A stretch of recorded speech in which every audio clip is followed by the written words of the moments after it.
তো গাইস আমি এসেছি মুরগি ফার্মে। এই ছোট ছোট মুরগি দেখতেই পাচ্ছ। তো আমার ভাইপো এখন স্প্রে করছে, মানে মুরগি স্প্রে করছে, মানে বুঝতেই পারছো মুরগিকে স্প্রে করতে হয়, নাহলে জানো তো মুরগি রোগ হতে পারে। এর জন্য আমার ভাইপো দেখতেই পাচ্ছ এই যে স্প্রে করছে কত সুন্দর করে। আর তোমরা যদি এই সম্বন্ধে কি জানতে চাও তাহলে অবশ্যই আমার এই ভাইপোর সাথে যোগাযোগ করবে। আমার ভাইপোর মুখটা দেখে নাও কত সুন্দর স্প্রে করছে।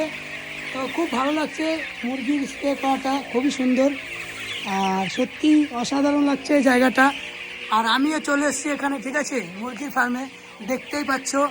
আর এই দেখতে পাচ্ছ এটা হচ্ছে মুরগি জল দিচ্ছে, ঠিক আছে, এখানে জল খায়। তো সবাই দেখতেই পাচ্ছে ব্যাপারটা কি হতে চলেছে। তো অনেক দিন পরে আমি এসেছি, মোটামুটি 20 দিন পরে আমি এখানে এসেছি। তো শুরু থেকে আমি দেখেছি মুরগি আনতে, তো আজকে অনেকটাই বড় হয়ে গেছে মুরগিগুলো। তো আর তোমাদের বেশি কথা বলবো না, অবশ্যই ভিডিওটা যদি ভালো লাগে আর যদি তোমরা মুরগি চাষ করতে চাও পোলট্রি মুরগি, তাহলে আমার ইনবক্স করতে পারো আর তোমরা জেনে নিতে পারো কিভাবে করতে হয়। তো tata, bye bye, love you all guys.